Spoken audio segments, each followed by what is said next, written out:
Hey, Ronnie here from Four Wheeling in Western Australia. In this video, I'm going to cover some tips with UHF and CB radios, mainly antenna placement, where is best to mount your radios inside the cab, and how to run two radios at the same time. So stay tuned. Before we get started, there is a video link in the description below and also here, clickable on the screen. This video gives you 10 tips on general use with your UHF and CB radio. Now, even if you are an experienced user, you will still find a couple of tips in there that'll help you out. Time for some tips, and let's start with antenna placement. Here in Australia, most of us full drive enthusiasts have a bull bar or even just a nudge bar, and we find that most of us will have them on the bull bar. It's quite convenient. The power source is right there, and there are these attachments on your bull bar to put the antenna. So therefore, most people will put it there, or most communication shops, most full drive shops. But is it the best spot? No, by far not the best spot. The best place to put your antenna is up as high as possible, and I emphasized that in the previous video where I had a handheld radio. I showed you how to increase your signal, and that's by lifting it up in the air. So the same principle goes for your 5-watt UHF radio in your vehicle. My main and dominant antenna is on top of the roof. It is only a 3 dB, and I'm getting 20 to 25 kilometers on a good day, depending on the conditions of course, out of that antenna, which beats my 6 dB antenna I used to have on the bull bar. Now don't confuse, this is just AM, this is for my radio, like the music radio. This is my other antenna here, this little 3 dB here. Now that antenna could be bigger, I will admit that. It doesn't cast that far range because it's lower as well. So that's also why people go for the higher aerials on the bull bar, is because they get up higher and they increase their range. You can't beat the roof. Now, one important factor with the roof though, I have a roof rack.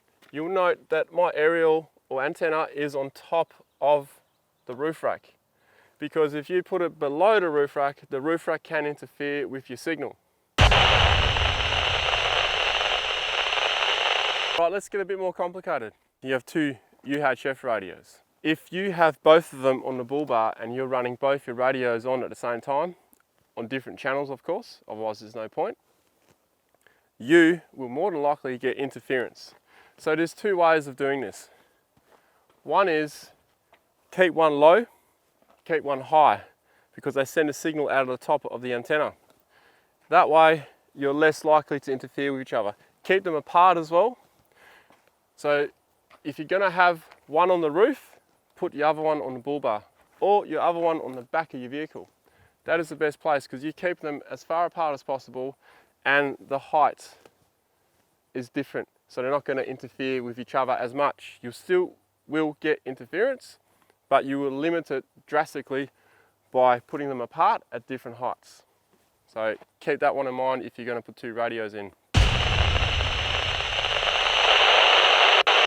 If you have one radio and you have an antenna splitter, like a cable that goes into a box and comes out in two different antennas, you can put the two aerials next to each other, because you'll only be casting a signal or broadcasting signal out of one at a time. You have to flick the switch to choose. And why do people do this?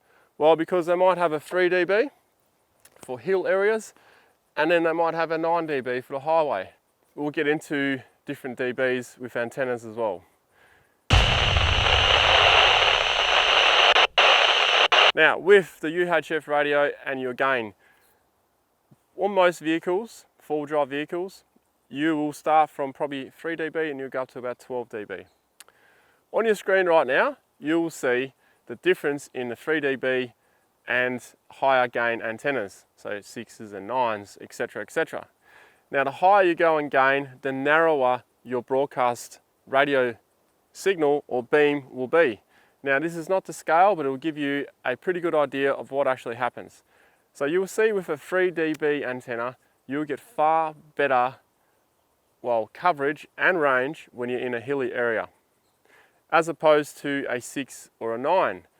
Because as you can see, if you change the level of your vehicle, you'll basically be sort of broadcasting a beam up into the sky, as you can see. As opposed to a 3 dB, it's more like a ball-like signal, and a 4 dB is roughly the same as well. You're going to get far better communications in hilly areas. This is also a main reason why some people have 2 radios and they have them on different dB gain antennas. Or they even have a switchboard so they can switch between a 3 dB or a 12 dB for the highway.